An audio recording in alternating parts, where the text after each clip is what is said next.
Sa mga natira naman po dito, let's get ready ourselves para sa word ng Panginoon ngayon. Sino po ang ready na sa word ng Lord ngayon? Amen. So let's have an expectant heart dahil merong gagawin ng Lord sa atin. For the past few weeks, pinag-uusapan po natin is yung kapangyarihan ng Word of God. Sino po dito mas na-enjoy mo na yung Word of God ngayon? Amen. Na kaya tayo napunta dito, hindi para maging relihiyoso or anything, but we want na matutupang sundin yung salita ng Panginoon. When we know the Word of God, we need to live the Word of God in our life. Now, sino po ang familiar doon sa word na destiny? Diba? I think itong word na destiny is lagi nating ginagamit, especially kapag merong mga usapang love life o usapang mga future partner, diba? Yun yung laging term na ginagamit. Ikaw na ba ang destiny ko? O ito na ba ang... Minsan ginagamit naman natin to doon sa pag-pertain sa future na plan sa atin. Diba? Ano kaya ang destiny ng buhay ko? Ano kaya yung career ng buhay ko? Ginagamit natin yung destiny in order to know or wonder kung ano ba ang kahihinatnan ng buhay natin. Not knowing na nung tayo ay pinanganak sa mundong ito, planado na ang buhay natin. Meron ng magandang plano ang Lord sa atin. Sino po dito ang thankful na ang Lord may plano na sa buhay natin? Amen. At ang Lord pag nagplano, sigurado. Ang building, especially itong cinema na to, at itong gusali na ito, bago ito gawin, bago ito sabihin nating magsimula yung construction, maraming papeles na kailangan dito. For example, yung CHO sanctuary natin na unang ginamit doon, bago kayo makapag-start ng construction doon, kailangan muna ng blueprint, kailangan muna ng approval, bago makapag-start talaga ng official na construction. Walang nagplano na bara-bara. Siguro, yun nga lang, mahirap na kapag sa buhay kasi hindi mo alam kung ano ang pwede mangyari kinabukasan. But si Lord, pagkalabas natin sa mundong ito, hindi siya nanguhula na, ano kaya pwede kong gawin sa taong to? Siguro, magiging artista siya, tapos pag isa, hindi to artista. Diba? Parang namimili. I believe that God, sabi niya sa Jeremiah, before I formed you in the womb, I knew you. Kilala na ng Panginoon yung katabi mo bago pa siya ipanganak sa mundong ito. Ibig sabihin, may magandang plano na tayo. Hindi tayo aksidente, may plano ang Lord sa atin. Tulungan mo ako mag-encourage sa katabi mo, sabi mo sa kanya, may plano si Lord sa'yo. Maaring feeling mo wala kasi may mga pagsubok na kinakaharap tayo, but the truth is, God has a plan for you. Kung ang building, bago magkaroon ng construction, kailangan ng approval, kailangan muna ng plano, ang buhay natin ay may plano. More than pa sa plano ng magulang natin sa atin. More than pa ng plano ng kung sino mang tao sa atin. At kahit balang araw sa mga liligawan dito at maniligaw, bago pa sabihin na ito ang plano ko, may plano na ang Lord sa kanya. Kaya sa marriage, ang isa sa pinaka-naalala kong sinasabi din sa amin ng aming mentor, sa marriage, hindi kayo maghihilahan sa kung anong gusto nyo. Kundi ililid nyo ang parehas kayo kung saan ang gusto ng Diyos para sa inyo. Kasi ang Diyos may plano na sa inyo. Ang role na lang natin is i-discover kung ano ang plano sa atin. Kasi pag pinilit mong gumawa ng sariling plano, kaya maraming plano na pupurnada. Tama ba yung word ko? Anong sabihin nung napupurnada? Parang pangmatanda, pang ano yata yun, pang mga kay mama ko naririnig yun eh. Parang yan yung ginagawa mo pag masyadong, di ba? Pag masyadong binamadali, nagkakaroon ng pagkakamali. Di ba? Kasi walang plano. At kapag gumagawa ng sariling plano ang tao, usually nagkakaroon tuloy ng pagkakamali because ang trabaho natin bilang tao, nung tayo pinanganak sa mundo, is how to know yung direksyon ng Lord, yung plano ng Lord sa atin. Di ba ang saya nun? Nang lalakaran mo na lang kung ano yung plano ng Lord sa atin. At alam mo na kapag nagplano ang Diyos para sa iyo, maganda ang plano ng Lord sa iyo. Mas maganda pa sa pinakamagandang pinangarap mo sa buhay mo. Ang tanong, sino dito gusto mangyari yung plano ng Lord sa buhay niya? Paano kaya kung di ba? try mo kaya magpagawa ng bahay. Pag nagpagawa kayo ng bahay, balang araw, nagplano kayo ng bahay, tapos pinakita mo sa architect, pinakita mo sa contractor, and then magulat-gulat ka na pag umuo kayong lahat, umuo ikaw, umuo yung architect, umuo yung contractor, pero yung mga manggagawa, sabi, ayoko, may sarili akong diskarte.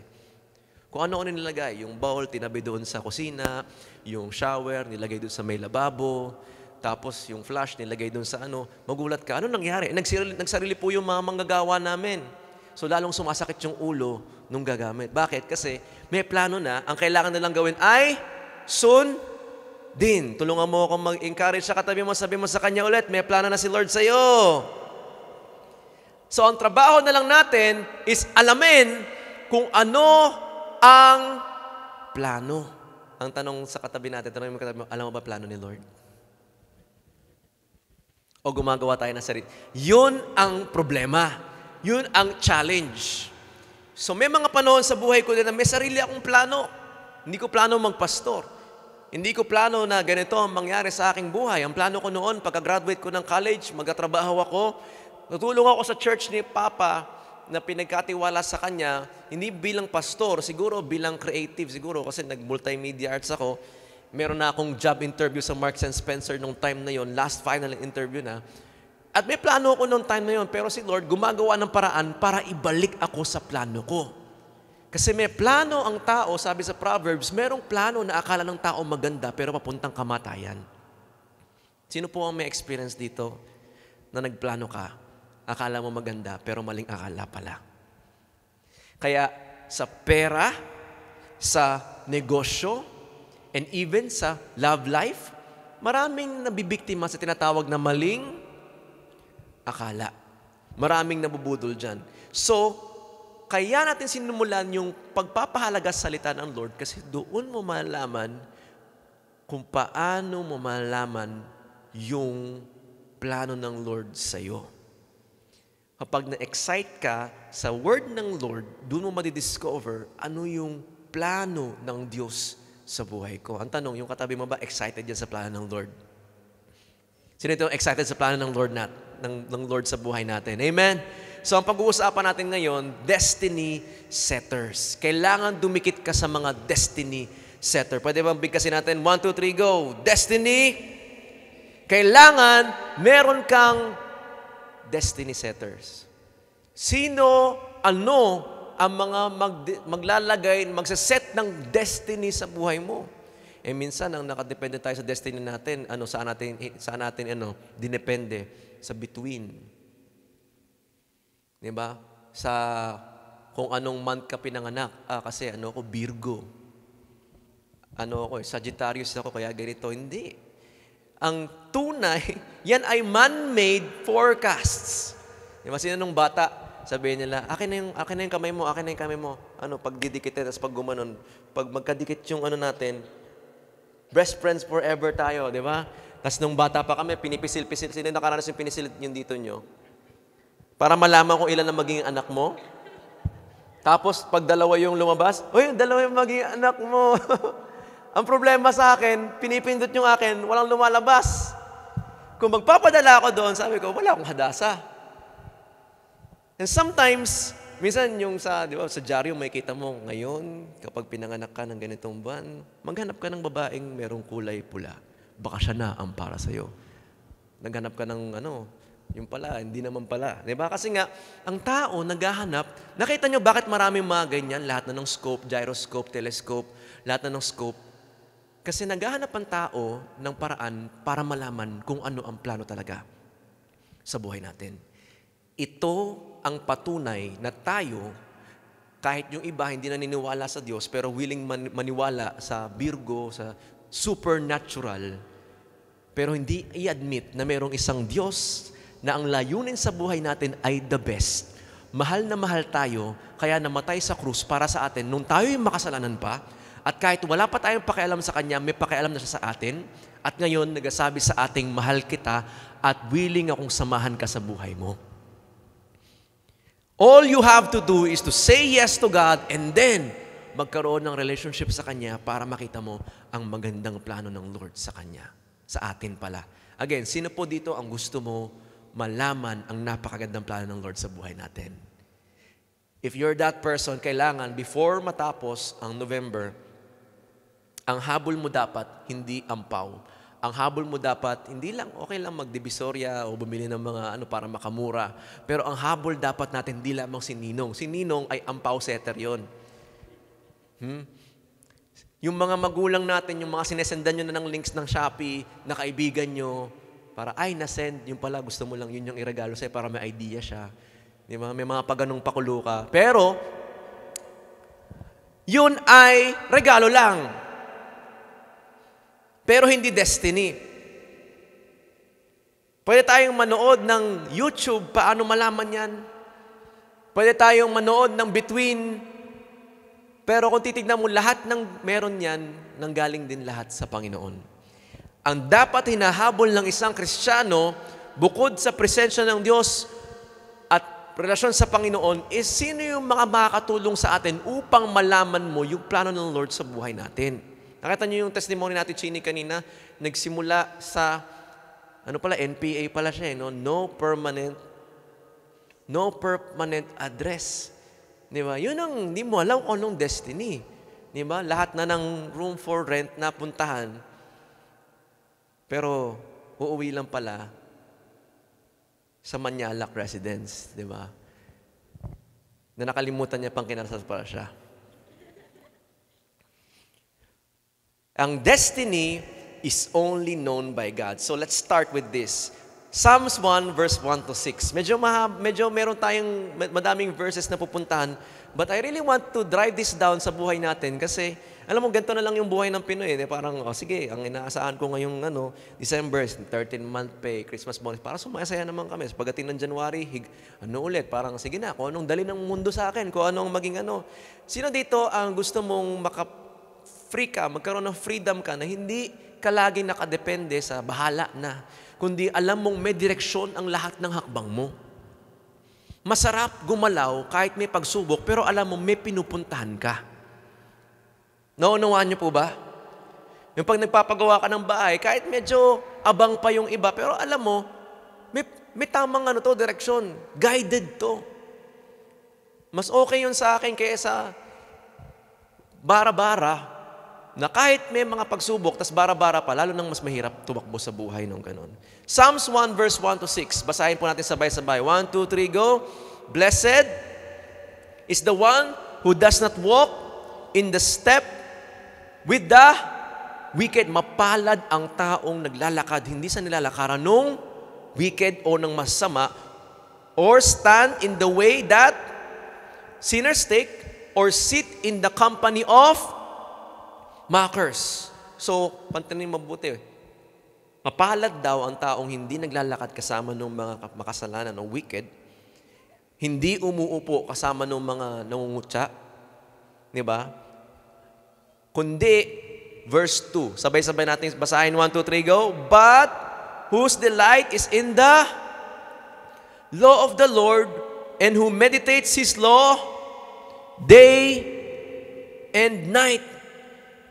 Pagpalain daw at may pagpapala daw ang tao na hindi sumasabay sa takbo ng mga makasalanan, kundi ang delight niya, ang kasayahan niya, ay malaman yung batas ng Diyos.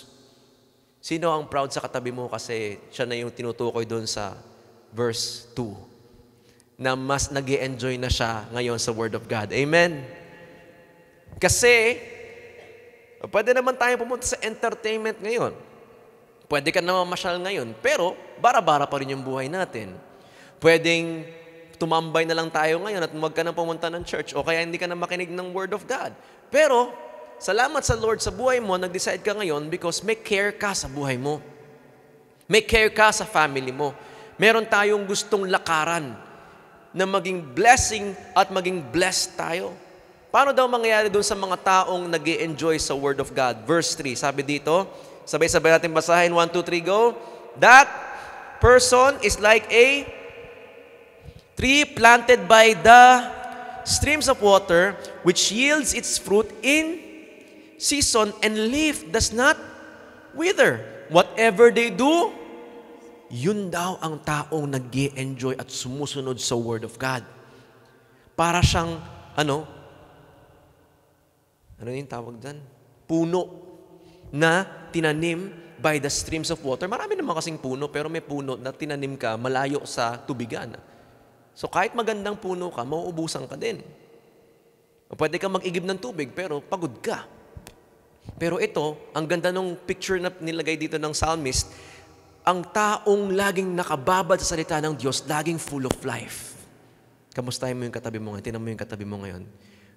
Buhay, pero may buhay ba? Tanong mo yung katabi, buhay ka? May buhay ka ba? O ano lang, gising ka lang, pero walang buhay. Maraming ganun ngayon, di ba? Gising umaga, trabaho, uwi gabi, kain. Ay, mali, baliktad. Kain, tas tulog. Gising ng umaga. Pwede naman kasing gumigising ka ng umaga, may trabaho, tulog, pero may buhay ka, may purpose kasi alam ko may patutunguhan buhay ko. Kahit may mga paghihirap kami ngayon, kahit may utang kami ngayon, alam ko merong papuntang plano kasi meron akong hinahakbangan. Amen po ba? Kahit yung katulad nung story natin, Chini, kanina, kahit ganun yung nangyari sa kanya, nung nakonekta na siya sa destiny setter niya, kahit meron pa rin pagsubok, nakita nyo, lahat nung buhay niya, plateau. Room for rent, room for rent, room for rent. Hindi pa yan nakwento yung tender juicy. Pero nakwento niya yung once a year lang siyang mag-Jollibee. Yun lang. Tas nung ang turning point, nakilala niya si Kristo sa pamamagitan ng mga destiny setters niya. And then cum laude, nakapangasawa, ng gwapo. Sobrang gwapo, nakalimutan niyang nag-asawa siya. May apartment na, meron ng home office, 6-digit earner. Sino dito naniniwala, kayang gawin niya ng Lord sa buhay ng katabi mo ngayon? Sabi mo sa katabi mo, tulungan mo maki-courage, sabi mo sa kanya, kaya ni Lord yan. May plano ni. Kaya nga, hanggat maaga pa, hanggat hinila ka na ng Panginoon, dapat ang goal mo pag nagbabasa ka ng Bible, ang goal mo pag nag-sell tayo, ang goal natin pag nag-Sunday service tayo is, Lord, anong next step ko ngayon? Parang Amazing Race, di ba? Anong next objective? Anong dapat next na hakbang ko? Yun ang tanong ko ngayon kay Lord. Tatay na ako. Mag-iisang taon na siya dahil sa January. Nakakapag-provide ako ng pang-budget. Pero, hindi matapos dyan. Ang role ngayon ng magulang, sabi sa Bible, hindi lang mag-provide, kundi laging ibalik ang salita ng Diyos sa mga bata. Hindi lamang by salita, kundi by example. So that's my question sa Panginoon. Kailangan may destiny setter ako dyan. Kaya, anong mangyayari? Tuloy natin, nabibili na naman ako. Verse 4, sabay-sabay natin anong mangyayari sa mga hindi sumusunod sa law ng Lord? Verse 4, sabi dyan, not so the wicked. Sabay-sabay natin basahin. 1, 2, 3, go. They are like chaff that wind blows away. Chaff, yung parang nasunog na palayan, nasunog na dahon, hinahangin. So pwede kang mag-build ng kayamanan pero isang lang. Kaya wag tayong mainggit doon sa mga Instagram models or sa mga influencers kasi mamaya andyan sila pero wala na. Ang kasikatan, saglit lang. Sino pinakakala dito ng Aldab? Naalala niyo noon, nung gusto niyong umalis ng school kasi mag-iit Bulaga na, di ba? Parang lahat tumitigil yung mundo kapag kalye serya na. Pero bagamat sikat pa rin sila hanggang ngayon, pero darating ng panahon, mawawala pa rin. Now, I'm not saying na masamang sumikat. Hindi na naman sinabi sa Bible na masaya. Pero dapat ang foundation natin, again, is yung Word of God. Pero pag wicked ka, isang ihip lang. Verse 5, ano sabi dito? 1, 2, 3, go. Therefore, the wicked will not stand in judgment, nor sinners in the assembly of the righteous. Verse 6, for the Lord watches over the way of the righteous, but the way of the wicked leads to? Sino daw yung pinapanood ng Panginoon? Sino yung pinapanood niya? Yung daanan ng righteous. Binabantayan niya. Kala mo yung binabantayan ng Lord sa'yo, yung mali mo? Alam naman niya yun eh. Pero ang binabantayang mabuti ng Diyos is yung mga taong nagdudwell sa Kanya. Masarap yung malaman mong kahit may mga sakuna, kahit may inflation na nangyayari, kahit may tumataas na bilihin, o kahit di ka sigurado sa mga nangyayari. Nabanggit nga ni Ate Chinin yun na pag nasa freelancing ka, yung kliyente mo, hindi naman, hindi ka dito pasok sa batas ng dole na kailangan hindi ka basta-basta kaagad isisipain. Ang freelancing is parang business na pag gusto nila makipagtrabaho sa'yo, okay. Pag mamaya, mawala ka na. So, ang pinaka-assurance lang namin dito is yung salita ng Diyos.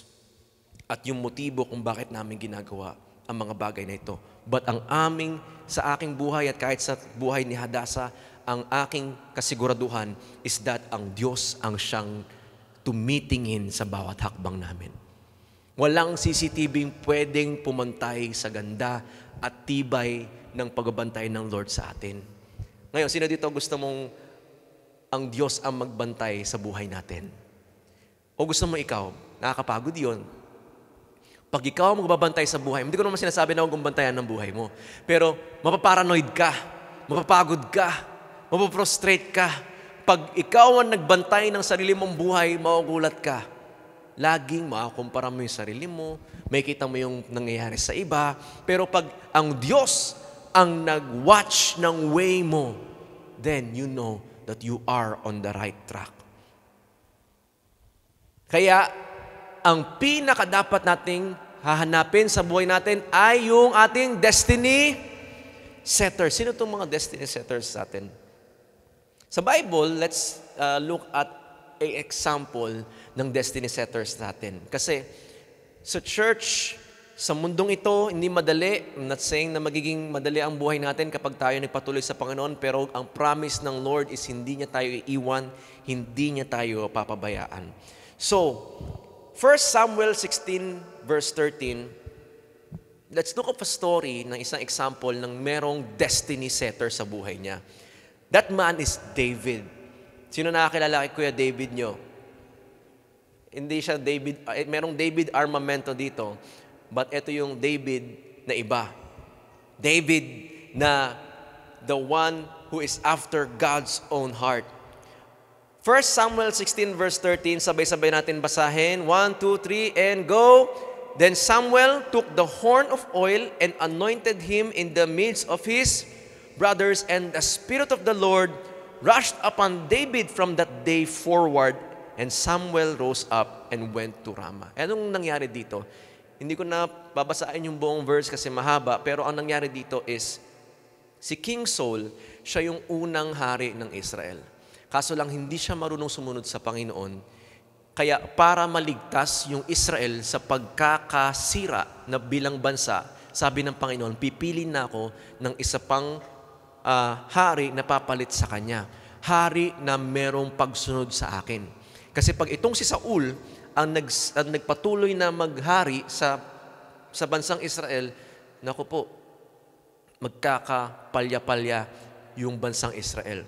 So, ang propeta niya is si Prophet Samuel. Sabi, Samuel, pumunta ka doon sa bahay ni Jesse, doon sa probinsya. Kasi meron akong ia-anoint doon. Siya ang magiging susunod na hari. Sabi ni Samuel, okay, sige, punta tayo doon. So pagpunta ni Samuel doon, andun si Jesse, at sabi niya, Jesse, ako ay pinadala ng Diyos ng mga Diyos at hari ng mga hari para i-anoint dahil mapalad ka. Sabi niya, bakit?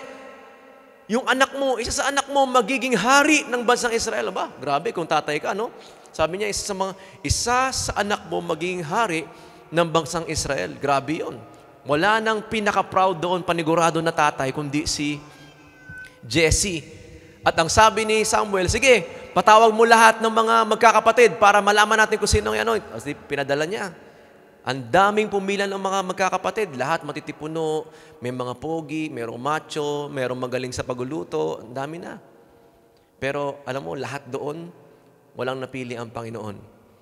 Sabi ni Samuel, wala ka na bang ibang anak? Kasi walang sinasabi dito eh. Sabi nung, akala ko itong isang malaki katawan. Sabi ng Lord, hindi daw. Kasi sabi ng Panginoon, huwag ka daw tumingin sa panlabas na anyo, kundi tumingin ka saan? Sa puso. Sabi ni Jesse, meron pa. Pero andun siya sa mga sheep, sa mga tupa. Grabe, no? Hindi siya tinawag. So, ibig sabihin, hindi siya favorite. Siya yung laging inuutusan. At sino yung taong yon? Siya si David. Pero, before natin pagpatuloy yung story, yan yung turning point ng buhay ni David kasi dyan na siya na-connect sa destiny setter niya. Ang unang destiny setter natin is man or woman of God. Dapat meron kang man or woman of God. Bakit? Sila ang gagamitin ng Diyos para makonect ka sa Panginoon at matulungan kang lumago sa relasyon sa Kanya. Imposible para sa isang Kristiyano na lumago sa Panginoon mag-isa. Pag may nagsabi sa iyo na ayoko na mag-church, kaya hindi naman, pwede ko namang sambahin si Lord sa bahay lang, hindi ako naniniwala. Sabi mo sa kanya, bakit? Hindi mo, mahirap mag-church ng mag-isa lang. Mahirap. Kaya nga binuo ni Lord yung church kasi alam niya, hindi mo kayang mag-isa. Sige nga, sino dito tumagal ka mag-isa na kaya mong mag-gym mag-isa? Siguro kung talaga desidido ka. Pero pag nadi-discourage ka na, pag walang nakitang epekto sa buhay mo, madaling tumigil. Sino dito nakaranas ka ng tumigil din sa pagsunod sa Panginoon, pero salamat sa Lord, meron kang mga kapatid sa Lord na nag-encourage sa'yo? Sino thankful sa mga cell leaders nyo na talaga nag-encourage sa inyo? Diba? Kailangan mo ng man or woman of God. Hindi ako aabot sa level na to, bagamat I know marami pa akong kailangan matutunan, kaya hindi ako makikipaghiwalay or hindi ako aalis sa commitment ko na dapat may mentor ako, may cell leader ako, kahit pastor na ako. Kaya ang usapan namin ni Rachel, kapag ang mentor namin nagpatawag, kahit ano pang plano namin, kahit kulang ako sa tulog, pupuntahan namin yun. Bakit? Kailangan dumikit ako sa man or woman of God. Si David, hindi siya magiging hari kung hindi siya na-anoint. At kailangan para ma-anoint siya, may man or woman of God na kakausapin ng Diyos para i-anoint ka. Para iduktong ka. Kasi anong ginagawa ni David noon? Nandun siya sa mga tupa. Nagawa ng nagtutupa. Hindi ko alam kung taon, nagpapastol. So, nangyari, from pagiging shepherd, meron na siyang potential na maging hari because dumikit siya saan? Destiny setter niya. Sino yung number 1 destiny setter natin? Number 1 ay man or woman of God. Paano malaman na siya ay man or woman of God? Kung sino ba magsabi, ako may takot ako sa Diyos, siya na. Hindi ako naniniwala ako kay Lord, siya na ba kaagad? No. Ang green flag na siya ay man or woman of God ay ito. 1 Samuel 16 verse 6 to 7. Basahin ko. Sabi diyan, when they came, si Samuel dumating sa bahay ni Jesse. Sabi niya, nasaan na yung mga anak mo, Jesse? Para malaman ko kung sino ang talagang i-anoint dito. Tinignan niya si Eliab. He looked on Eliab. Bakit? He thought, sa isip niya, surely the Lord's anointed is before him. Kasi nakita niya si Eliab, matipuno, guwapo, tall, dark, and handsome. Pero verse 7, ano sabi ng Lord sa kanya? But the Lord said to Samuel, sabay-sabay nating basahin, 1, 2, 3, go. Do not look on his appearance or the height of his stature, because I have rejected him. For the Lord sees not as man sees. The man looks on the outward appearance, but the Lord looks on. Sino ang thankful ng Lord? Hindi tayo ginajudge sa outward appearance natin. Di ba? But the Lord looks at the heart. Kaya ang laban dito, pagandahan ng puso. Sabi mo sa katabi mo, pagandahan ng puso. Si Eliab, boy gym. Talagang pag nakita mo, siguro, meron siyang 12-pack. Tapos talagang, anong gagawin mo, Eliab? Magda-dumbbell ako ng mga tupa. Pera mo ko ng mga bato, gagawin kong dumbbell yan. Di ba? Grabe. Mag-practice ako ng sword. Sabi ni anong resume mo? Sabi ni Samuel, ito po, ginagawa niyan. Yung anak ko yan. Naku, malupit po yan. Isang araw, mayroong mga magnanakaw sa amin. Pinakita niya lang yung muscle niya. Natakot na yung mga magnanakaw. Sabi ni Samuel, baka ito na. Pero nakita nyo, kahit merong judgment si Samuel, marunong siya makinig sa Diyos. Ang mga taong man or woman of God ay hindi yung nasimba lang. Dapat ditikit kayo sa taong meron talagang marunong makinig sa salita ng Panginoon. Hindi yung, bro, nanonood naman akong live stream. Didikit kayo sa mga cell leaders na alam nyong babad sa salita ng Diyos. Yun nga lang, hindi sa lahat ng panahon, pag nagpayo sa inyo yung mga cell leader nyo, magugustuhan nyo. Minsan masakit. Sino ito naranasan na nagpayo sa'yo sa leader mo, nasaktan ka? Hindi mo maintindihan, bakit ganun? Yung man of God ko, nung high school ako, gusto ko na magjowa, pero sabi niya, bata ka pa. Sabi ko, kaya ko na magbuhay, binibigyan niyo ako ng 60 pesos per day. Napapaloadan ko naman siya. Ba't bawal? Kailangan magtapos ka muna ng anak, kasi kailangan ma-establish mo muna yung sarili mo. Establish na ako! Mature naman ako, nagugas ako ng plato. Ganda ng resume, Pero, alam mo, may times na hindi kami nagkakasundo. May mga meron akong gustong gawin. May mga idea kami ni Ate Rachel sa church na sinabi ko namin sa kanya, ito po yung idea namin. Sabi niya, wag muna ganyan, ito muna gawin nyo. Kahit gustong-gusto na namin gawin, sabi namin, okay, yun yung sabi ng man of God namin, submit tayo. Bakit? Sila ang marunong makinig sa salita ng Panginoon. Ang hindi nila motibo na dalhin ako sa bagay na makakapagpahamak sa akin. May nangyari sa akin na merong akong venture sa isang investment na hindi ko hiningi yung payo niya. At sabi ko, okay, sige. Meron kaming ganito yung ginawa namin, pero hindi ko hiningi ng payo sa kanya. Nalaman niya na lang, andun na. Kumikita naman ako. Sabi ko, ito po yung nangyayari sa amin. Kumikita, sabi niya, mukhang medyo isipan mo muna, kapag maaga pa lang, lumabas ka na dyan. Bakit? Kasi, ganito yung sistema niya, no? Sabi ko, mukhang okay naman. Sabi ko, sa isip-isip ko, siguro, low-tech na kasi yung man of God ko. Medyo, bigyan ko na nga ng, siyempre, ang man of God ko, yung pastor ko rin, si Pastor Jerry. Next week pala, Family Sunday. Okay? Sino excited na rin ng family natin sa Panginoon? Pag-pray natin, madala yung family natin. So pupunta siya. Laging last Sunday. Yun nga lang, laging last Sunday, Family Sunday sa atin. Gawin nyo na rin yung date nyo sa inyong family. Pero, pag-pray natin, kung ano magiging plano nyo. Sabihin nyo sa leaders nyo kung anong plano nyo sa 24th saka sa 31. Kasi alam ko, may mga family gathering kayo nyo, di ba? Sumakto ng Sunday yon. Pero regardless, tutuloy pa rin kami dito kasi sayang naman yung yung rent natin. But regardless, let us know sa leaders nyo kung anong plano nyo. Pero, kung wala naman kayong talagang special, pinakamagandang madala yun sila, of course, dito sa church and then after na mag-celebrate kayo. But, let us know. Now, siya yung man of God namin. Sabi ko, okay, siguro low-tech lang siya. Hindi niya naiintindihan kasi itong mga bagong teknolohiya to Ito mga bagong technology. Hindi niya alam itong mga investment na to, pero balang araw, mapapatunayan ko rin sa kanya. Anyari, talo. After ilang buwan, bumagsak. At alam mo, sabi ko sa kanya, sorry po, hindi ako nakinig sa direksyon ng Lord sa pamamagitan nyo. Sana yung ininvest namin, maaring nagkaroon ng magandang product or fruit kasi nakinig kami sa inyo.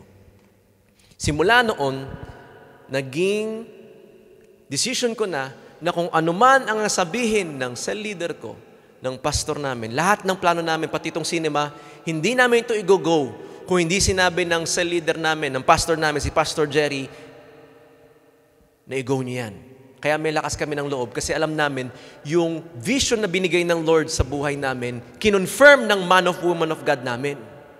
Kasi si David, walang kaalam-alam. Nag-aayos siya ng tupa doon. Pero meron na palang kinausap. Sino dito naniniwala yung katabi mo, hindi basta-basta yan? Pag di nag-amen yan, patawarin mo na lang. Pero may man of woman of God yan na naniniwala sa katabi mo. Pero bigyan natin ng second chance yung katabi mo. Sino naniniwala yung katabi mo? Hindi basta-basta yan. Pero kailangan ng man or woman of God para ilabas kung ano ang tunay na potential mo. Hindi mo pa pwedeng gawin yun ng sarili mo. Sadly, hindi. Kasi hindi mo, minsan sabi, yung puso natin mapanlin lang, sabi sa Jeremiah. Hindi ko pwedeng i-mentor yung sarili ko. Katulad yung nangyari sa akin kanina sa sinabi kong investment. Akala ko okay yung investment niyo. Ginawa ko yung research para doon at sabi ng mga, syempre, pinanood ko lahat ng mga patungo doon sa gusto kong marinig. Pero siya, balanse siyang magsalita. Hindi ko sinunod. Hindi napahamak ako. Kaya, mahalaga na hanapin mo kung wala ka pang sa leader, wala ka pang man or woman of God, dumikit ka na, maghanap-hanap ka na. Kasi ang mundo natin ngayon hindi biro. Kailangan bilang church, kaya nga sa church meron tayong mga tinatawag na small group, mga cell group. Hindi ito para maging relihiyoso tayong lahat, kundi lalong lumalim tayo sa Panginoon. Kasi sino amin, hindi na basta-basta nangyayari sa mundo ngayon. Pag nanood kayo ng balita, kung ano-ano na nangyayari sa mundo ngayon. Gera dito, gera doon, kidnap dito, kidnap noon, taas presyo dito, taas presyo doon. Kailangan na natin magsama-sama to become stronger kasi kailangan kapag na kay Lord tayo, anuman ang nangyayari sa paligid ko, I know, protektado ako. Amen po ba? Pero paano ko malaman kung lumalakad ako ayon sa batas ng Diyos? Kailangan mo ng man or woman of God. Ano yung kailangan? Anong green flag natin sa man or woman of God? Dapat marunong makinig sa salita ng Lord. Pangalawa, siya ay meron ding man or woman of God din. Si Pastor Jerry, may mentor din yan, si Pastor Dave.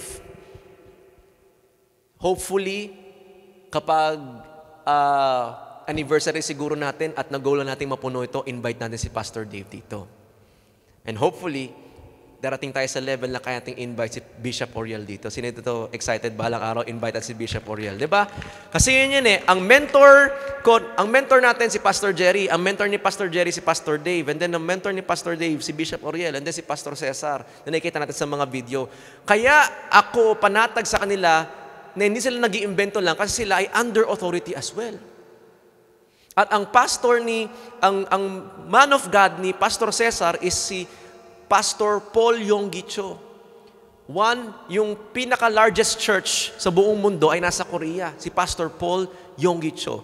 Patay na nga lang siya ngayon. Pero siya ay nag-disciple kay Pastor Cesar. Lahat ng yan, naging disipulo. Lahat sila nagpa-coach. Kaya alam ko hindi sila yayabang kasi merong taong nag-speak over them. Ang taong yumayabang ay yung mga taong walang nag-disciple sa kanila, walang nag-coach sa kanila kasi gusto sariling lakad. Parang ako nung may investment akong naiisip. Yumabang ako nung time na yun. Kasi nakahawak lang ako ng konting pera. Kaya simula noon, sabi ko, Lord, simula ngayon, hindi ako gagalaw ng walang pahintulot o walang confirmation ng aking man or woman of God. Si Kuya Louie nyo at Chini nyo, nung liligawan ni Louie si Chini nung time na yon, ang una niyang nilapitan, ako. Pumunta sa bahay namin, natatakot sa akin, sabi ko, ikaw mas malaki katawan, ikaw takot. Ewan ko ba? Pumunta yan eh. Di ba? COVID pa nung time na yun. Dumalaw sila para daw magpaalam. Laki nung katawan niya, nasa construction firm. Ako, ganito pa rin. Noon hanggang ngayon at magpakailanman. Kahit anong gawin ko. Ewan ko, pagpapala siguro yun. No? Kahit anong daming kong kain, no? Okay pa rin. Pero, anyway, si Ate Chini nyo pumunta yan kay Ate Rachel nyo, nagpaalam yan. Hanggat walang yes sa kanilang dalawa, hindi nagtuloy. And bago ako pumunta kay Ate Rachel nyo, pumunta ako sa leader niya noon. Ang sa leader niya noon, si Ninang Portia, yung nag-pray dito nung At pinagpaalam ko sa pastor ko din at sa magulang niya. Because mahalaga na ikaw ay undercover. Destiny setter yan eh. Ibig sabihin, pinapailalim namin sa guidance ng Diyos yung relasyon namin. Kasi pag walang guidance ng Diyos yung relasyon namin, mapupurnada. Ulitin ko, ano yun? Ano bang ibang word doon? Laging purnada yung napupunta ako eh. Magkakadisgrasya. Mamili ka, destiny or distraction? Sino dito gusto destiny? Sino dito gusto distraction? Wala. Kung ang building na may plano, kailangan sinasangguni sa gobyerno, sa mga engineer, sa mga architect, dapat sa buhay natin, marunong tayong sumangguni sa mga taong nakikinig sa Creator natin. Kaya, ano yung number 1? Dapat meron tayong man or woman of Ano yung quality ng man or woman of God? Hindi lang siya basta umattend ng church, may takot talaga sa Diyos. Kasi si Samuel dito, munti ka na magkamali, pero buti na lang sensitibo siya. Salita ng Diyos. And you commit to yourself na kahit may mga panahon na sabihin sa'yo ng man or woman of God sa'yo na parang hindi mo gusto, I leave it up to you. Ganoon naman ang role namin, hindi kami nagko-control, hindi nagko-control yung cell leader mo, pero pag nagbigay siya ng choice, ito ang pwede mong gawin, ito, pero nasa iyo pa rin decision. Pero pag ginawa mo ng decision, katulad ko, sabi niya sa akin, okay, ikaw, Joe, ito yung para sa akin, mukhang hindi okay yan, lumabas ka na hanggat maaga pa, pero nasa iyo pa rin naman, pinag-aaralan mo naman, di ba? So sa aking isip, di, pinag-aaralan ko naman, di, go. Yun nga lang, hindi naging maayos. Bakit? Kasi hindi ako nakinig sa man or woman of God ko. Sino dito meron ng man or woman of God sa buhay niya? Sino ang thankful sa man or woman of God sa buhay natin? Di ba? So hindi ko sinasabi na pamalit sila sa Diyos. Sila ay kasama mo, kakampi mo, guide mo, para kapag ikaw ay nagkaroon ng mga life choices, marunong kang mag-decide ng tama. Kasi may mga kultura tayo na hindi natin kayang kontrolin. Kailangan baguhin yung kultura. Nagpakasal si Ate Chini. Ba't kayo ba? Wala, kayo yung... Si Ate Chini kasi yung nag-offering. Kaya kayo, nagpakasal sila. Sabi namin, okay, ganito. Huwag kayong magpanggap. Kung ano ang budget nyo, yun ang gawin nyong kasal. Hindi mo kailangan magpanggap na kailangan meron kang gown na lumilipad yung veil, tapos ilalagay sa ulo mo. Di ba meron ganun, may drone, tapos ihuhulog yung Hindi mo kailangan may cake na overflowing ng chocolate fountain. Hindi mo kailangan ng sabi namin, yung wedding ring nyo nga. Magkano wedding ring nyo? Louie, magkano wedding ring nyo? Ha? Baka hindi pa kayo magkatagpo doon sa wedding ring. 150 pesos na wedding ring. Halata. Ha? Buy one, take one pa? 150 each o 300. Sabi namin, wala namang makakahalata. Tingnan nyo, kanina hawak-hawak niya, wala eh. Kasi, di ba yan yung nangyayari sa mundo ngayon? Huwag kayo magpanggap. Tapos pagkatapos, lubog kayo sa utang. Unang linggo ng marriage nyo, nagsumpaan kayo kasi, bakit ba? Ang dami natin yung utang eh. Ang nag-enjoy, yung mga umattend, minsan kahit ano pang ganda mo, laging may reklamo yung mga umattend. Sila na nga yung umattend, sila pa yung reklamo. Ang lata ng gulay, di ba? Parang gano'n. Ang tagal bago pakainin. Yung MC parang nakakaewan, di ba? Parang, ang haba ng baw, 30 minutes yung baw, di ba? Parang, gutom na ako. Na-stress kayo, stress pa rin yung tapos pagdating dun sa, pag-uwi nyo sa bahay, stress kayo sa dami yung utang. Kaya sabi namin, keep it simple. Keep it simple. Pero nasa inyo pa rin kung anong gusto yung gawin. Minsan, hindi ko alam, may mga tanong, kung nung narinig nila yun, merong pagkontra sa kanila. Pero salamat sa Panginoon, marunong silang sumunod. Kaya ang number 2 natin is obedience to instruction. Everybody say, obedience. Destiny setter sa'yo ay obedience. Kasi kahit may man or woman of God ka, kahit marunong ka magbasa ng salita ng Diyos, pero ang susi ay, ano nangyari? Bakit na biktima yung, ba't nagkaroon ako ng pagkakamali sa investment? Kasi may man of God ako, may word of God ako, pero hindi ako marunong sumunod. Pero, si David, sa 1 Samuel 17:17, tinan niyo mabuti. Sabay-sabay natin basahin. 1, 2, 3, go! And Jesse said to David his son, take for your brothers an ephah of this parched grain and these 10 loaves and carry them quickly to the camp of your brothers. Also, take 10 cheeses. Meron bang ganung plural? Pero nasa Bible Cheeses. Cheeses pala, hindi pala cheese yan. Cheeses. To the commander of their 1,000. See if your brothers are well and bring some taken from them. Teka lang, kanina, in-anoint si David bilang Bilang hari. So, ang destiny ni David ay ano? Hari. Tapos eto ngayon, sino yung nagutos sa kanya? Si Jesse. Sino si Jesse? Tatay niya, di ba? Anong pwedeng gawin ni David dito? Si Jesse ay man of God din ni David. Yung tatay natin, magulang natin, ginagamit din ng Panginoon sila. Hindi sila perfect, pero ginagamit sila ng Panginoon. Kahit hindi sila nakakilala pa sa Lord, God can work purposefully pa rin sa buhay nila. One chapter after, inanoint si David ng Prophet Samuel na maging hari. And ngayon, inuutosan si David ng kanyang tatay maging grab driver. Dalin mo tong 10 keso at itong mga tinapay, dalin mo dun sa mga kuya mo. Anong pwedeng gawin ni David dito? Kung papayabangin niya yung sarili niya, anong pwedeng sabihin? Pa, have you forgotten? I'm a king. Parinig ulit. Ano, Jesse? What? I'm what? Hari. Ang hari ba inuutusan? Pwede niya sabihin yun, di ba? Pwede niyang i-impose sa tatay niya. Si Samuel, galing dito, sabi niya, ako daw ay hari. Ngayon, inutusan mo ko para mag-deliver. Pero anong ginawa ni David? Nagreklamo ba? Hindi. Ginawa niya yan, he obeyed his father even though inanoint siya bilang hari. Bakit? Hindi pa kasi siya hari nung time na yan. Alam niya kung saan siya lulugar. Na kapag may taong binigay ang Panginoon sa kanya, under him, yung man of God, si Samuel, yung tatay niya na binigay ng Diyos sa atin, yung magulang natin kahit hindi perfect, binigay yan ng Diyos sa atin. Kaya sabi sa Ephesians 6 verse 1, honor your father and mother. This is the first commandment na may pangako. Anong pangako? That your life may be long. Sino dito gusto humaba buhay natin? Tamo, paano hahaba yung buhay ni David? Tignan mo, nangyari dito.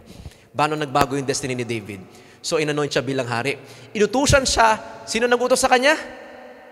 Si Jesse, yung tatay niya. Anong utos sa kanya? Deliver mo tong tinapay, keso, grabe may cheese whiz pa. Doon sa mga kuya mo. Pag-deliver niya doon, nakita niya yung mga kuya niya, nanggatago. Bakit? Kasi merong mayabang na higanteng na andoon. Nung nag-deliver siya, andun pala si Goliath. Nag-aangas na. Sabi niya, ilabas niyo kung sino ang champion niyo. Ganito na lang, para walang dugo ang mangyari. Ilabas niyo yung pinakamagaling niyong kawal, lalaban sa akin. At kapag kung sino manalo sa amin, panigurado, pag ako nanalo, sakop na namin kayo. Pag kayo nanalo, sakop nyo na kami. Ayos? Ayos. Kaso walang gustong mag-take ng challenge. Gano'ng kalaki si Goliath? 7. Sabi nung ibang research, 7. Sabi nung iba, 9. Sa NBA ngayon, si Victor Wembanyama, isang pinakamatangkad, 7-footer. Talagang hirap na hirap.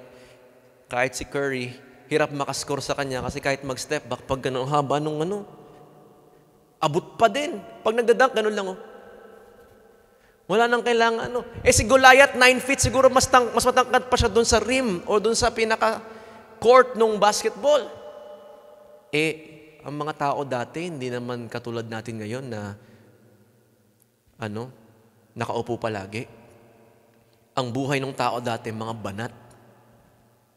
Alam mo ba, mga buhay ng tao dati talagang normal sa kanilang pumitas ng ahas, pumatay ng leon, kumitil ng oso. Tayo pag nakita ng ahas, di ba? Parang kala mo life and death scenario. Tapos yung yung ahas banyo lang, yung lang magagawa sa'yo. May ipis nga lang, parang kahit yung mga macho. Pero yung mga tao dati, banat yung buto ng mga yon. Tapos si Goliath, marami na napataob yun. Talagang experience na siya. Kaya nga takot na takot yung mga Israelites sa kanya. Bago ka pa makalapit sa kanya, patay ka na. Sakto, nung nag-deliver si David, dala niya yung grab niya, narinig niya, andun yung mga andun si Goliath, sumisigaw. Wala pala kayo, mga Israel, yung Diyos nyo mahina. Na-offend si David. Sabi, sino to? Binabastos yung Diyos natin at walang gustong lumaban? Ilang taon si David noon? 15 years old. Sino 15 years old dito? Yan. Ikaw, ilang taon ka na ba? 20 minus 5. 15 years old.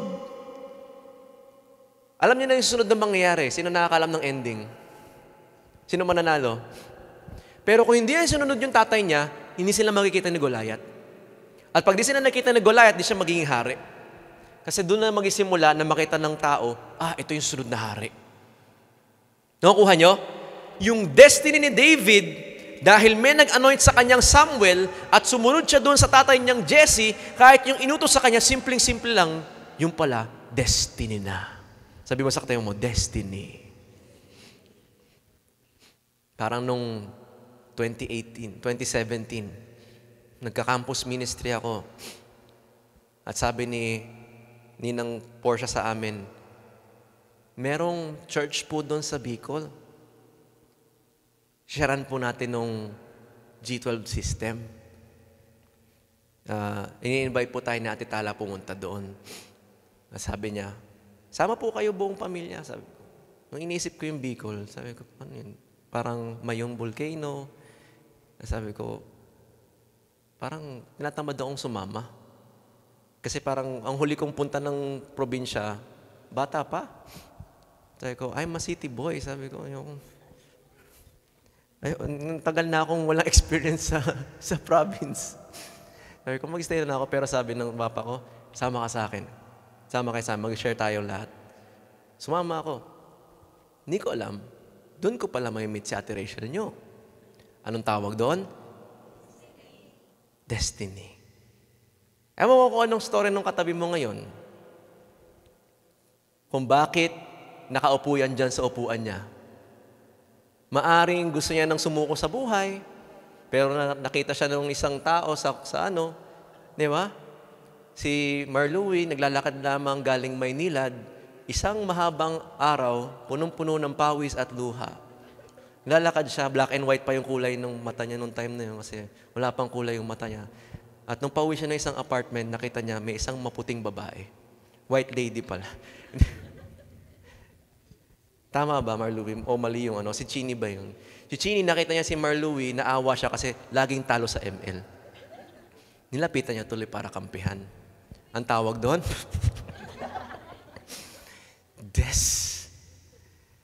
Destiny. I wonder, yung isang simpleng pagsunod mo kaya, it can change the rest of your life. Hindi mo man maranasan ka agad ngayon. Kasi hindi pa naman naging hari si David noong napatumbay si Goliath. Marami pa siyang mga pagsubok na kinaharap kasi na-insecure pa si Saul sa kanya. Alam niyo ba, after matalo ni David si Goliath, mas naging favorite ng tao si David. So si Goliath, si Saul tuloy, na-insecure kasi siya pa yung nakaupo sa trono. Sabi niya, ayoko, hindi pwedeng agawin sa akin ng opa na yan yung trono ko. Gustong patayin. At pinagmuka na siya yung kriminal. Kaya ang ginawa kay David, na-oust siya, na-expedite siya sa Israel. Kasi threat siya sa trono ni Saul. Maraming pinagdaanan si David. Pero at the end of the day, saan siya umuwi? Naging hari pa din. Bakit? Kapag plano na ng Diyos, walang makakapigil. So yun, niwala sa buhay mo, walang makakapigil sa plano ng Panginoon. Kailangan mo lang ng destiny setters. Ano yung destiny setters natin? Number 1, man or woman of God. Pangalawa ay obedience o instructions. Kaya kung kabataan ka, may mga, hanggat maaari, okay lang, sige, may nakakrashan ka. Sabihin mo sa leader mo, may nakrash po ako, gusto ko na pong ligawan, pero parang gusto ko na pong sagutin kasi ang galing niya mag-chat. Really? Yun na yung panantayan ng tao ngayon. Pag magaling mag-chat, di mo alam na baka chat GPT lang yung ginagamit sa'yo. Hello, chat GPT, can you make this sweet? Sabihin ng AI, ganito gawin mo para, ito yung na-research ko na magagandang pick-up line. Pero, kailangan i-verify mo. Baka AI pag-ibig din yung maibigay sa'yo. Sa mga magatayo ng business, sa mga magbibigay ng opportunity sa atin, Lagi natin ko-consult sa man or woman of God. Una, ihanap nyo muna sa Word of God. Kaya nga sabi ni Ate Rachel niya, di ba? Get a word, apply the word. Last week, sinabi natin, know the word and then live the Word of God. Pero hindi pwedeng ikaw lang mag-interpret noon. Kailangan meron kang ka-confirmation. Naalala niyo yung example ko nung ako'y papusok pa nung high school, sabi ko, Lord, kailangan ko ng matinding panlaban sa tatay ko kasi magaling sa Bible. Dapat Bible din ang panlalaban ko na pwede akong makipagjowa. Pag ano ang mapatungan ng kamay ko ngayon, siya ba ang para sa akin? Oo, hindi. Pagkatingin ko, yes. Pero pinalano ko na dapat yung mga verse doon yung may yes. Kasi madali mong interpret. Kasi pag may gusto ka, lahat ng parang confirmation para sa'yo, di ba? Parang lahat ng papabor doon sa sitwasyon mo, yun ang papakinggan mo. Pero, kailangan merong man or woman of God na mag-a-agree kasama mo na yes, yan din ang sinabi ng Lord sa akin. Kapag ito na-apply natin, I believe 2024, ibang klaseng promotion ang gagawin ng Lord sa buhay natin. Sino dito mas didikit ka sa leader mo from now on? Amen? Sino dito mas magiging obedient tayo sa instruction ng Panginoon? Kaya may times sa pag nag-open sa akin yung isang cell member, sabihin ko sa kanya, ano ba kailangan mo?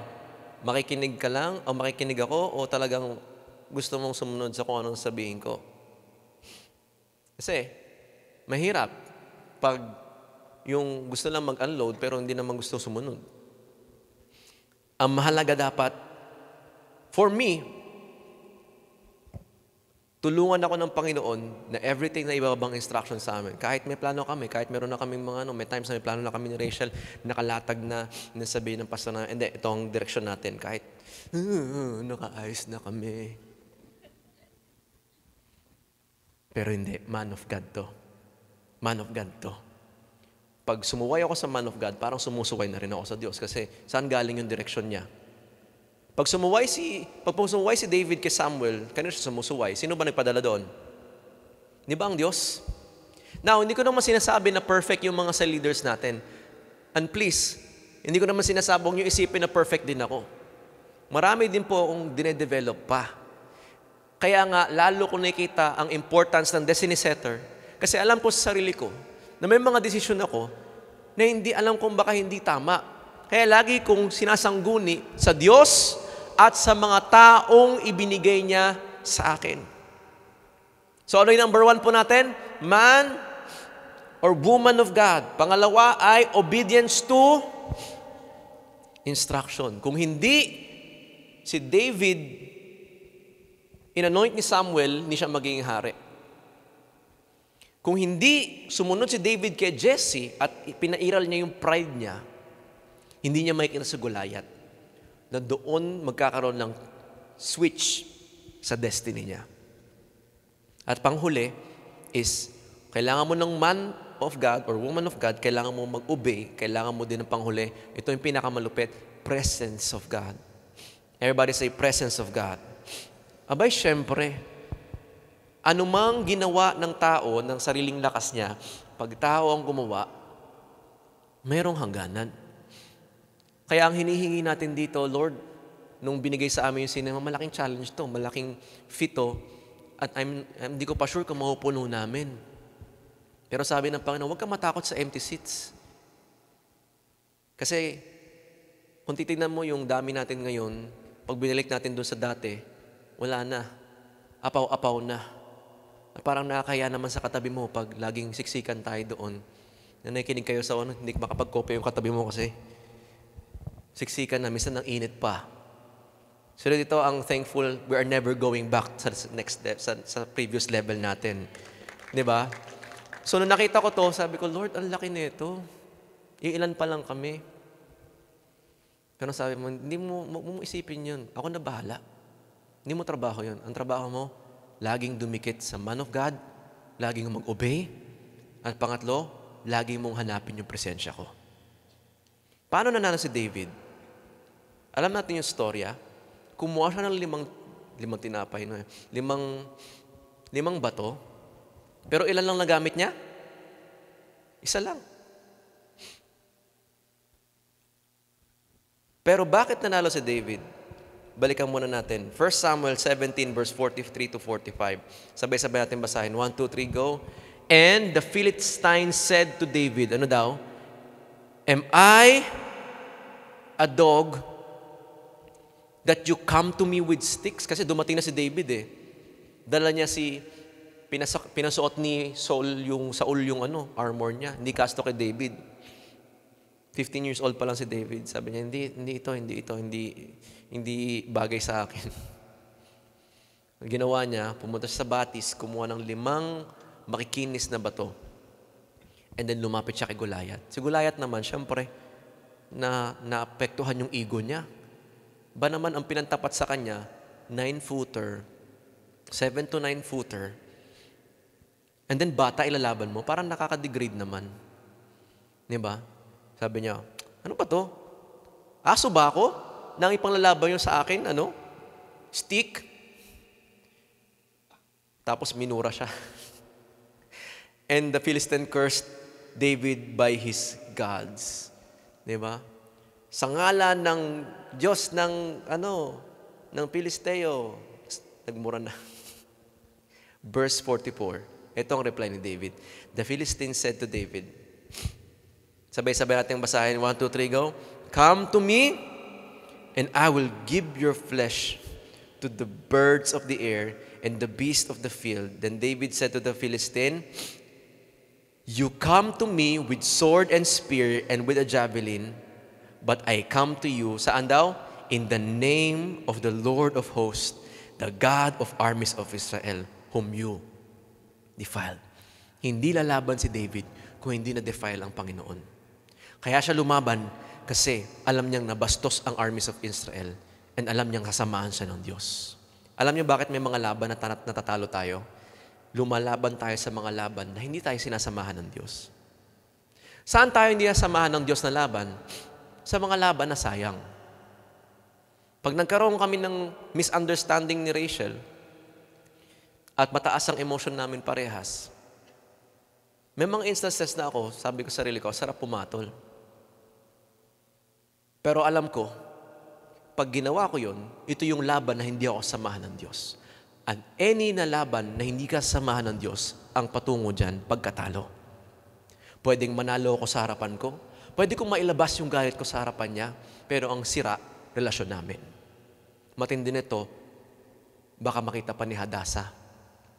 At sabihin niya, ito yung mga pastor. Ito yung mga babad sa salita ng Panginoon. Do not engage sa fight that is not worth fighting.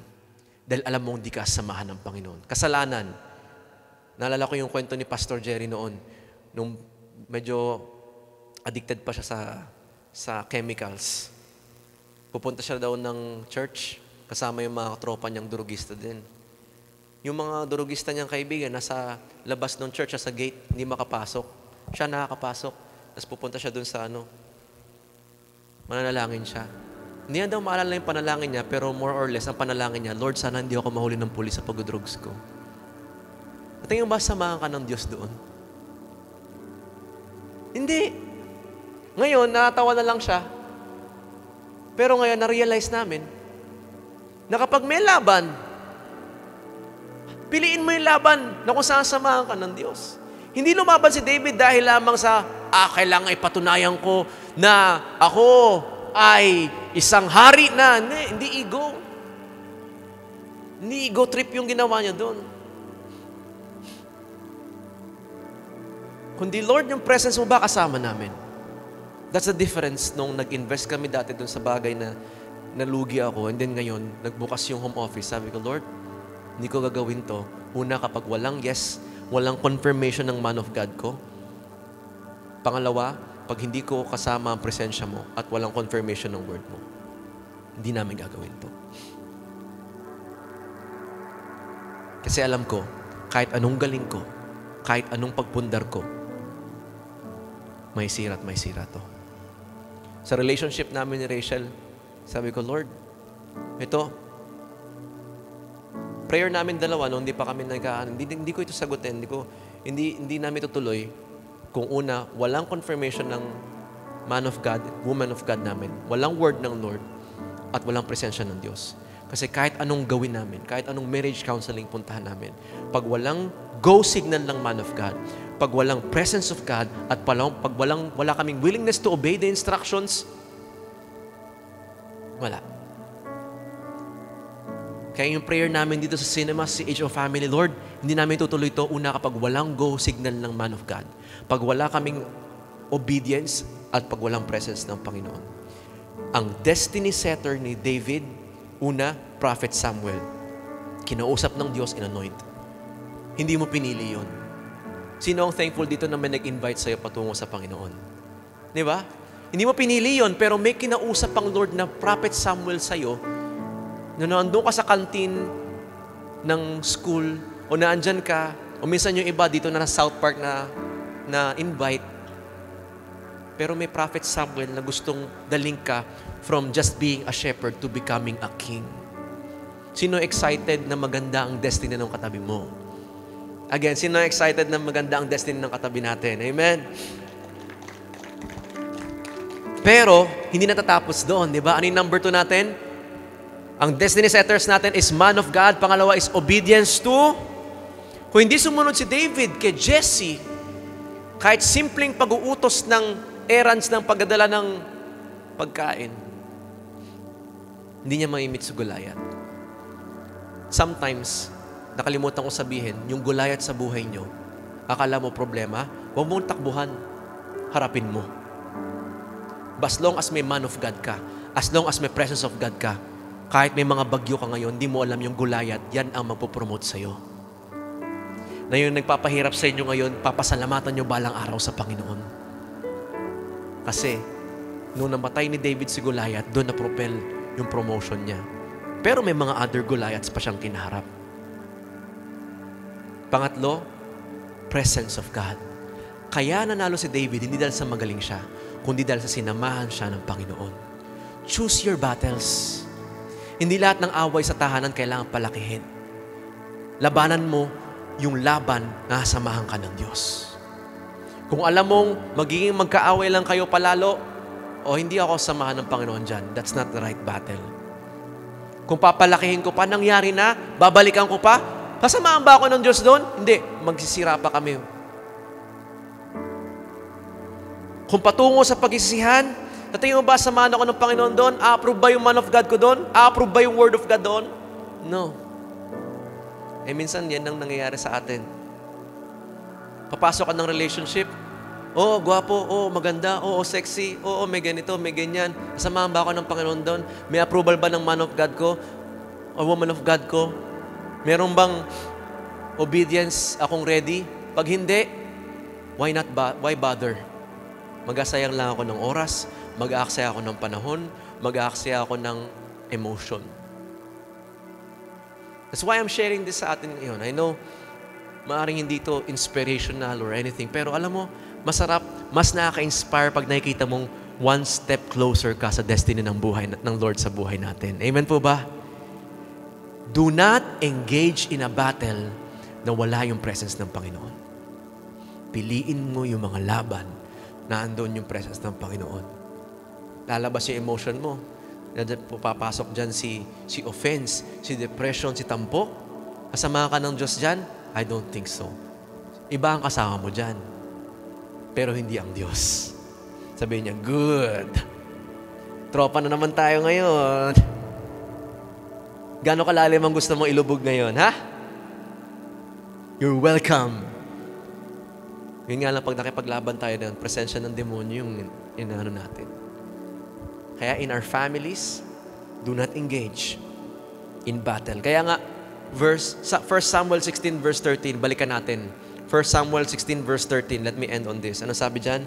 Then Samuel took the horn of oil and anointed him in the midst of his brothers.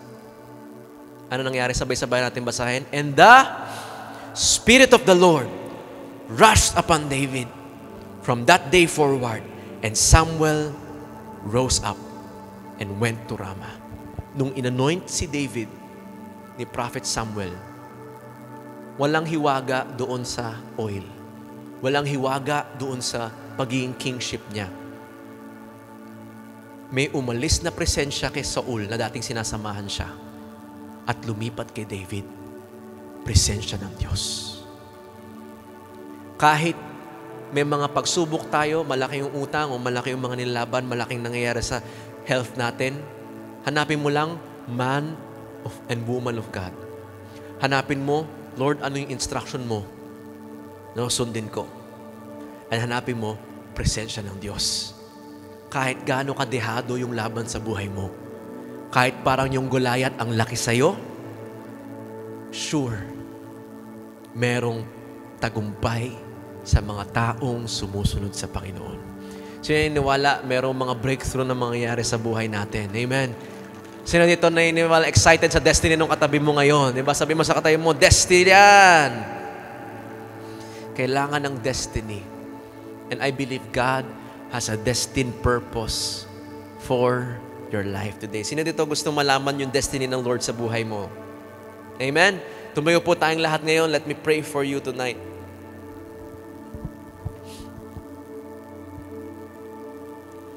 Kung wala ka pang man or woman of God, sabi mo mamaya, kailangan ko po ng cell leader. At kapag nag-usap kayo, nag-invite siya, feeling ka ba ng ganitong oras? Dapat ang sagot natin, yes, I'll make time. Nakakita ko yung isang preaching ni Pastor Peter Tanchi, CCF. Sabi niya, don't say you don't have time. Because you always have time kung ano ang may priority sa'yo. Pag nag-invite ako sa'yo at sinabi mo sa akin na wala akong oras, don't say that. Sabihin mo na lang, hindi ako importante sa'yo. Because you always have time sa priority. We can make time sa mga bagay na priority sa atin. Kaya the issue is not lack of time. The issue is the order of priority. Kaya sino ang proud sa katabi mo ngayon, priority niya ang Lord ngayong hapong ito. Nang mamaya mag-meet kayo ng mga man and woman of God nyo, mag-set kayo. Meron dapat kayong destiny meeting. Wow. Kung gusto nyo mas paging bonggahin yung hindi tayo cell meeting, ang tawag natin, destiny meeting. Wow. Pag-usapan natin yung destiny ng Lord sa buhay mo.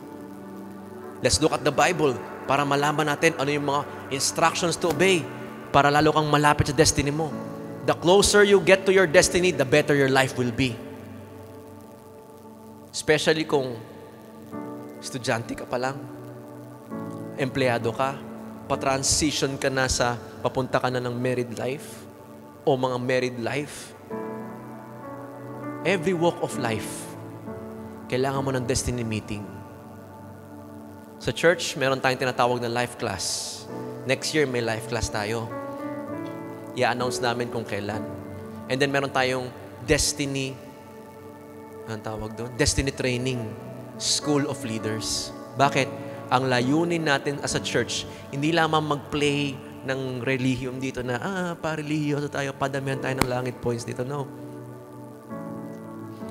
Andito tayo para sama-sama nating ihilahin ang bawat isa paangat, papunta sa destiny ng Lord sa buhay natin.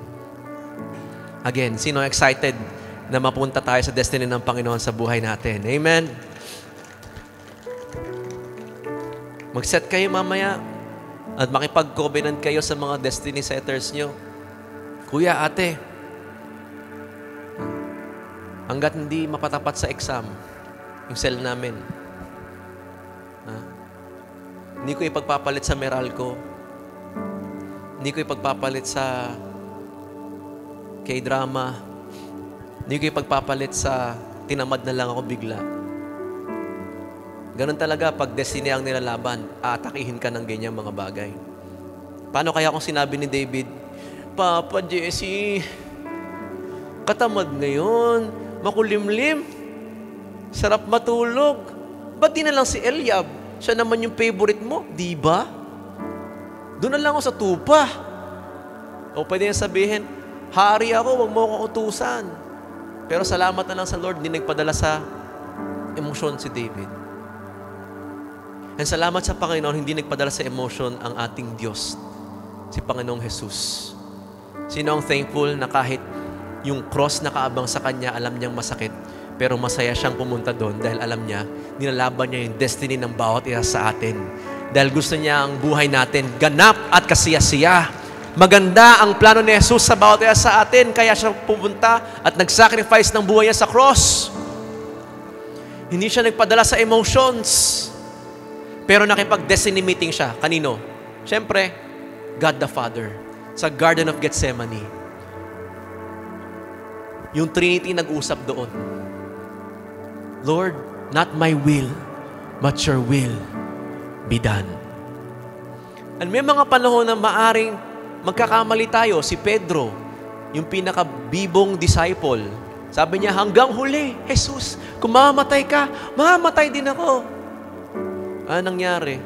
Tinakwil si Jesus 3 beses. Pati yung yung manok ng diri sa kanya, titilao. Diri ka. Sobrang hiya niya, ayaw niya na magpakita kay Jesus, pero ano nang ginawa ng man and woman of God, ng man of God sa kanya? Si Jesus yung nag-disciple sa kanya. Kahit nung nabuhay si Jesus mula pagkamatay, pinuntahan niya pa rin si Peter. And sabi niya, I'm calling you, feed my sheep, feed my lamb. Kahit magkamali ka, balik lang tayo sa mga destiny setters natin. Babalik tayo on the right track. Again, we do this because we're excited sa destiny ng bawat isa sa atin. And if you're that person right now, pikit mo yung mata mo ngayon, I want you to have a commitment with God today. Na Lord, gusto ko po mapalapit sa iyo at malaman yung destiny mo sa buhay ko. Kung may mga panahon na parang napapressure ka kasi hinahabol mo yung destiny ng mga influencers, madali magpanggap. Huwag mo habulin yung destiny ng influencers. Huwag mo habulin yung destiny ng kapitbahay natin na nakapag-abroad na unless sabi ng Lord sa'yo, ng word sa'yo, at confirmation na gawin mo yun. Pero kung hindi, hindi. Don't be pressured. Habulin yung iba. Go to where God is sending you today. Mayroon mga ibang tao dito, baka gusto mong mag-recommit sa Panginoon. I'm giving you this chance. Habang yung iba nakikipag-usap sa Panginoon, baka mayroong first time, second time, third time dito that you want to accept Jesus as your Lord and Savior, as your primary destiny setter. Yung presence ng Lord, kailangan may relasyon ka muna sa Panginoon. And sabi sa Bible, if you declare with your mouth that Jesus is Lord and believe in your heart that God raised Him from the dead, then you will be saved. Eyes closed, hearts open. Sabihin mo ito with all of your heart. Sabihin mo, Panginoong Jesus, salamat po sa pag-ibig mo sa buhay ko. Na kahit ako'y nagkasala, binayaran mo ito. Sa krus, ika'y namatay, ika'y nilibing, at muling nabuhay upang bayaran ang aking kasalanan at bigyan ako ng panibagong buhay. Panginoong Jesus, manahan ka, maghari ka, manguna ka sa aking puso, sa aking isip, sa aking mga plano, sa aking mga desisyon, sa aking buhay. Bilang Diyos, Panginoon, tagapagligtas. Salamat po. If you believe with your heart, pangako ng Panginoon, samahan ka niya. Pangako ng Panginoon, anak ka na niya at di ka niya iiwan. And if you want to say sa Panginoon ngayon, Lord, I want to submit. I want to obey. I want to follow your destiny in my life. Nakakapagod gumawa ng sariling destiny. Simula ngayon, gusto kong sumunod sa destiny mo para sa akin. Eyes closed, hearts open. taas mo yung kamay mo sa Panginoon as a sign of surrender, and I will pray for you right now.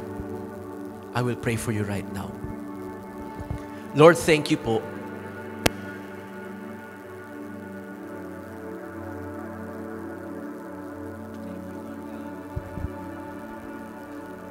Because you love everyone na naandito ngayon. And right now, habang nakataas ang aming mga kamay, we want to submit to your destiny. We want to submit, Panginoon, sa patuloy na gagawin mo pa sa aming buhay. Thank you, Jesus. Thank you, Lord. Sige, baba mo na yung kamay mo ngayon. God is leading me to something today. I invite lahat ng mga cell leaders dito sa unahan. God is going to do something special to you today. I will pray for your man and woman of God, and they will pray for you. Mga cell leaders po, sige po, baba po tayo dito. I will pray for you. And then you will lapit kayo sa inyong mga cell groups. And pwede nyo nang idiretso siguro sa cell nyo pagkatapos nito. But once you prayed for them, pwede nyo nang idiretso sa cell para i-apply yung mga napag-usapan natin. Ito yung mga Prophet Samuel ng buhay natin. Sino ang thankful sa mga Prophet Samuel ng buhay natin? Amen? Sila ang mga man or woman of God na nagsabi sa Panginoon, mga sumunod sa Panginoon. So I will pray for you. You pray for them. Ang ipag-pray lang natin, Lord, yung destiny mo mangyari sa buhay nila. At habang tayo ay naandyan, keep your hearts open. Nasa iyo to kung gusto mong i-receive sa Panginoon. It's up to you. If you keep your hearts closed, it's up to you. But if you open your heart, God will show you kung ano yung mga next steps for your destiny.